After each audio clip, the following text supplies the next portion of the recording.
You ever feel like you're losing the day before it's even begun? That your alarm clock isn't a gentle wake-up call, but a starting pistol for a frantic race you never actually signed up for? If that's you, if you feel that in your bones, then this is for you. We need to talk. This isn't going to be another video about 5 a.m. ice baths and crushing your goals before breakfast. I think we're all tired of that. So tired. This is about something deeper.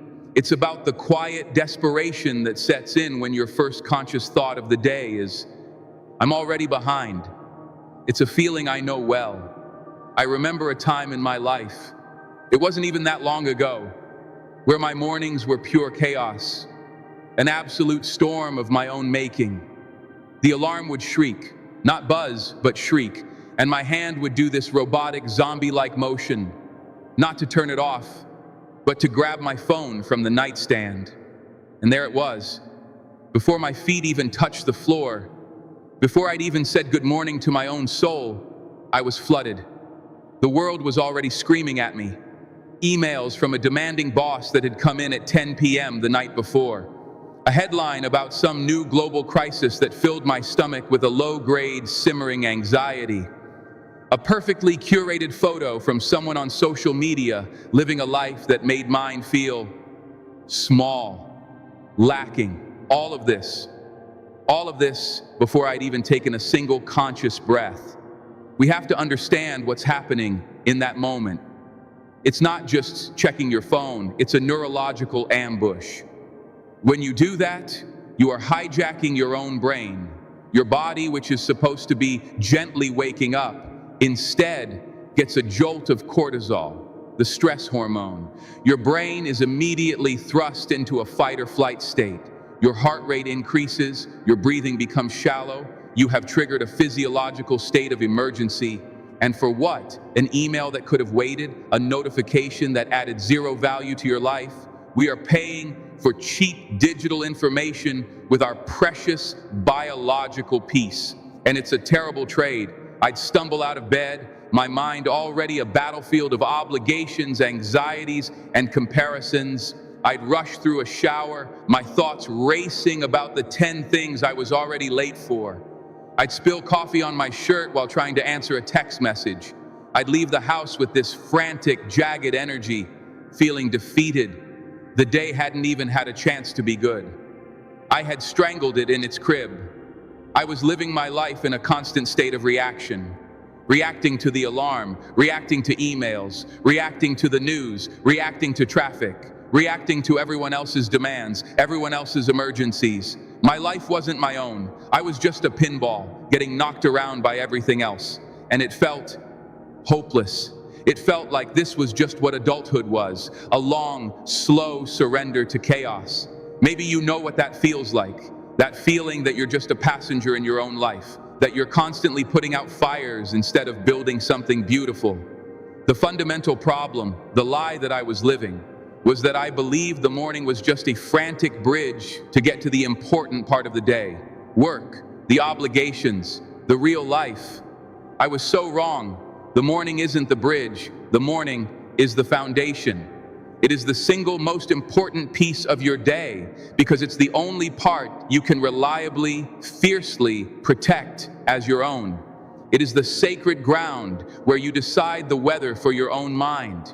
It's where you choose the lens through which you will see the next 16 hours. Changing my morning. It wasn't about becoming more productive. It was an act of rebellion. It was me, finally, after years of chaos, drawing a line in the sand and saying, this first part, this is mine. Lean in slightly, tone becomes more confessional. It didn't happen overnight. It was clumsy. It was awkward. My brain screamed for that hit of dopamine from my phone. The addiction to the chaos was real, but I started small, so small. The first promise I made to myself was simple. I will not touch my phone for the first 30 minutes of my day. That was it. That was the whole new routine. The first few days were torture. I'd wake up and my hand would still do that ghost motion towards the nightstand. I'd feel this pull, this itch. What was I missing? What fire did I need to put out? But I would force myself to just get up, go to the kitchen. And the second part of my new micro habit was to drink a full glass of water, just standing at the kitchen sink in the quiet pre-dawn light, drinking a glass of water. It felt ridiculous. How could this possibly change anything? How could this fix the anxiety, the pressure, the feeling of being so behind on life? But then, a funny thing happened. Around day 4 or 5, something shifted. The silence wasn't empty anymore. It started to feel peaceful. It was like my brain, which was used to starting at a full sprint, was confused by the quiet. And in that confusion, it started to calm down. I was just standing there, listening to the house hum, watching the sky slowly turn from black to a deep, bruised purple. And for the first time in years, I could hear my own thoughts, not the frantic, panicked thoughts, but the deeper ones, the quiet ones, the ones that get drowned out by the noise. I feel really tired today. I'm worried about that meeting. I miss my friend. They weren't profound, but they were mine. I was having a conversation with myself, a quiet check-in. And that simple act of listening to myself, it was revolutionary. It was the beginning of everything.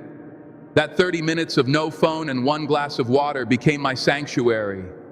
It was the runway for my day. And slowly, I started to add things to it. Not because a guru told me to, but because it felt right. I bought a cheap notebook. And after my glass of water, I would sit for 5 minutes and just write whatever was in my head, a stream of consciousness, worries, ideas, snippets of dreams. Most of it was garbage. It didn't matter. The act of pulling the thoughts out of my head and putting them on paper, it domesticated them. It took the fangs out of the anxiety. I could see my worries on the page, and they suddenly looked smaller, manageable. This wasn't about journaling for success. This was an act of mental hygiene. It was like sweeping the floor of my mind each morning. And then I started to move my body, not a grueling, hour-long workout. Some days it was just stretching on the living room floor for 10 minutes, just feeling my muscles wake up, feeling the blood start to move, shaking off the stiffness of sleep. It was another way of saying to my body, good morning, I'm here. We're in this together. Water, writing, moving, that was it. That was my miracle morning. No ice baths, no kale smoothies, no reading a book a day, just 20 to 30 minutes of quiet, deliberate, intentional peace, and it changed my entire life. But I need to be honest with you, it wasn't a straight line. Progress never is. There was a period, maybe 6 months into this new life, where everything fell apart. I was under immense pressure at work, a huge project with an impossible deadline. I started staying up later, fueled by caffeine and stress. And the first thing to go, my morning sanctuary, I started telling myself a familiar lie. I need the extra sleep more. So I'd hit snooze, then I'd tell myself, I don't have time for this, I just need to get to my email. And just like that, I was back in the chaos, waking up with my heart pounding, grabbing my phone, starting the frantic race all over again. For about 3 weeks, I was miserable. All that old anxiety came flooding back in. I was irritable. I was making sloppy mistakes at work. I felt that old familiar feeling of being a pinball, knocked around by the day. I felt like a failure, a fraud. Here I was, this person who had discovered this secret, and I couldn't even stick with it. One morning, after a particularly bad night of stress-induced insomnia, I woke up before my alarm. It was 5 a.m. The house was dark and silent, and I just lay there, my stomach in knots. I felt so lost. And then I remembered the very first step, the laughably small one. Just get up, go to the kitchen, drink a glass of water. It felt like moving a mountain, but I did it. I peeled myself out of bed and went to the sink. And as I stood there, drinking that water in the dark, I didn't feel a magical transformation. I just felt a little bit of relief. It was a truce in the war I was fighting against myself. I didn't do the writing, I didn't do the stretching, I just had the water, and I didn't grab my phone. The next day, I did the same, water, no phone. And the day after, I managed the water, and I wrote for 2 minutes, just 2. It took me another 2 weeks to fully reclaim my routine, but that experience taught me the most important lesson of all. This is not about perfection. It is about compassion. It is about persistence. It's about being willing to begin again and again and again. Your morning routine will break, life will happen, you will get sick, you will go on vacation, you will have a crisis. The goal isn't to never fall off. The goal is to make the act of getting back on so simple, so gentle, that it's always within reach. Your anchor is there to pull you back, because what you're creating isn't just a to-do list. You're building a relationship with yourself, and relationships aren't perfect. They require forgiveness. They require showing up even after you've let them down. And this applies to everyone, no matter what your life looks like. I have a friend, let's call her Sarah. She's a single mom to 2 young kids. When I first started talking to her about this, she laughed, a real tired laugh. She said, "My morning routine is being woken up by a small human screaming, 'I'm hungry,' at 6:15. Your quiet sanctuary sounds like a fantasy novel." And I got it. I truly did. Her world doesn't allow for an hour of quiet reflection. So I asked her, what is the absolute first thing you could possibly do that is just for you? We talked it through. Her kids usually woke up between 6:15 and 6:30. She was setting her alarm for 6:15. She was waking up to the chaos. So we came up with a new plan, a tiny, almost laughably small adjustment. She set her alarm for 6:05, just 10 minutes earlier, and in those 10 minutes, her only job was to get out of bed, go to the bathroom, and before she did anything else, put her hand on her heart, take 3 deep, slow breaths, and ask herself one question: what do I need today? That was it. 3 breaths, 1 question. She told me the first week, her answer was always the same: I need more sleep. But then something changed. One morning, the answer was, I need to be patient with the kids today. The next day it was, I need to remember to drink water. One day it was, I need 5 minutes of sunshine on my face. That tiny little habit, that 10-minute head start, didn't magically give her more time. It didn't make her kids less demanding, but it changed her. She was starting her day by connecting with herself. She told me about one afternoon, her son had a total meltdown in the grocery store. The classic, on the floor, kicking and screaming meltdown. She said normally her skin would get hot. She'd feel that rush of shame and anger. She'd hiss at him through clenched teeth. But this time was different, because she had started her day with the intention of patience. The word was like an echo in the back of her mind. In the tiny gap between his scream and her reaction, she heard it: patience.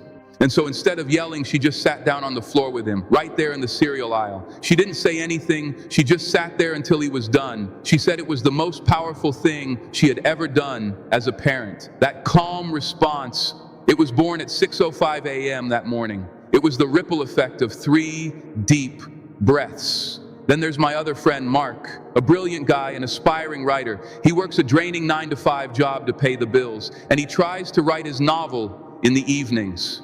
Or he told himself he did. When I talked to him, he was so dejected. By the time I get home, he said, my brain is just fried. I've given my best energy, my best focus to my day job. And my dream gets the dregs, the leftovers. He would sit in front of the blank page, full of frustration, and just feel empty. He felt like his dream was slipping through his fingers, one exhausted evening at a time. His problem wasn't a lack of talent, it was an energy management problem. He was giving his most precious resource, his creative, focused energy, to someone else's priorities.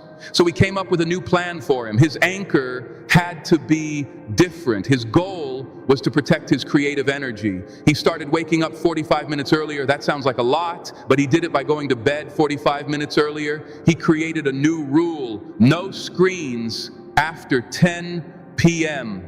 He bought an old school alarm clock so the phone wouldn't be in the bedroom. And in that morning, quiet, before the day job could sink its teeth into him, he would make a cup of coffee, sit down at his desk, and he would write for 30 minutes, just 30 minutes. He told me the first week was brutal. The words came out like sludge. He wrote maybe a paragraph a day. He felt like an imposter, but he kept showing up because the promise wasn't to write a masterpiece.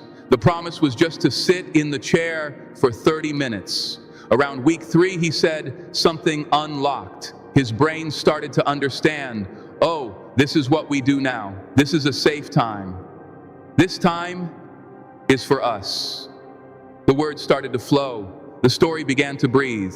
He told me, I've written more in the last 3 months in those 30-minute morning sessions than I did in the previous 2 years of trying to write at night. Why?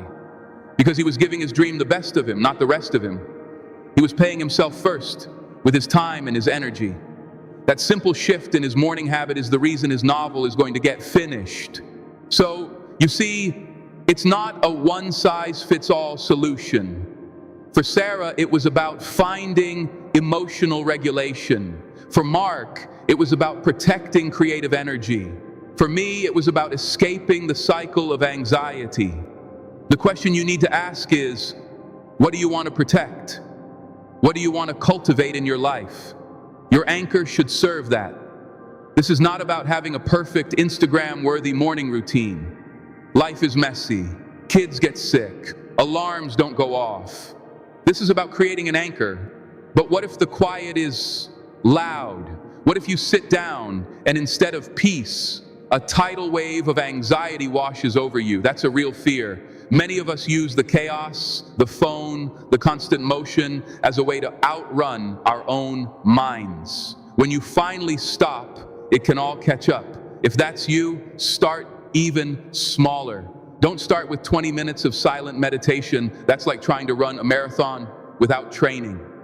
Start with 1 minute. Sit down and just focus on the physical sensation of your breath, in and out. When the anxious thoughts come, and they will, don't fight them. Just gently notice them, like clouds passing in the sky, and guide your attention back to your breath. The goal isn't to have no thoughts. The goal is to notice that you are not your thoughts. You are the one observing them. That small distance is where your power lies. That is the beginning of peace. And remember that your morning routine really begins the night before. You're making a contract with your future self.